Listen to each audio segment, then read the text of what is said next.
back. I'll bring out Harry Connick Jr. in just a second, but last night, I got to mention this. I brought up a situation that originated 5 years ago, and it's something we're trying to rectify, something we're trying to fix here on the Late Night Show. It happened on our show on February 13th, 1997.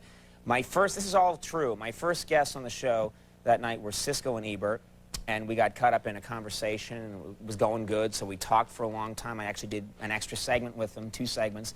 My next guest that night was a comedian, Jeffrey Ross, and he did a good job. He stayed out here for quite a while, too, and I talked to him longer than I would normally do.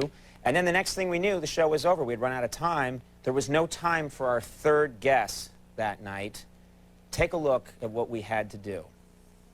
All right, everybody, that is our show for the evening. Our apologies to Jennifer Lopez. We ran out of time, but we'll have her back real soon. I do want to thank my other guest, Jeffrey Ross. Thanks so much for coming. We bumped Jennifer Lopez, okay? We really did. It was a big screw-up. Now, understand, at the time, she wasn't too big a deal, okay? I think she was had like her first small movie role or something. No one knew who she was. As you all know, though, Jennifer Lopez has become, 5 years later, one of the biggest stars in the world. She's got the #1 single in the country. She's a movie star. And we screwed up. What do you want? You know what I mean? What do you want? Coney screwed up. Now, we would love to have her on the show, but she's kind of mad about what happened 5 years ago. She refuses to come on the program. So last night, Jennifer, and I know you're watching because she loves the show.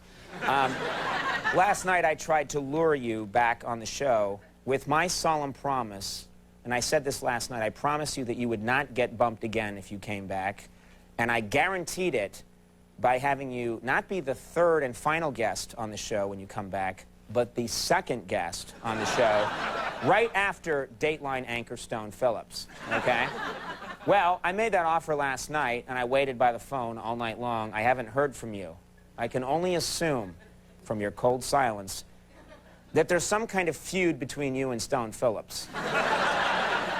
I don't know. Whatever. That's your business. Maybe you and Stone had some kind of tiff. Something went wrong. Not my business, okay? That's, you know what I mean? I don't know what's going on. If that is, in fact, your issue, it is no problem at all.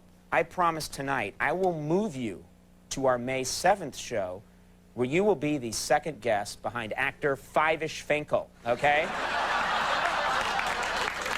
It'll be Five-ish Finkel, then you, and then, at the end of the show, Whoopi Goldberg impersonator Sandra Yomes will be on the show.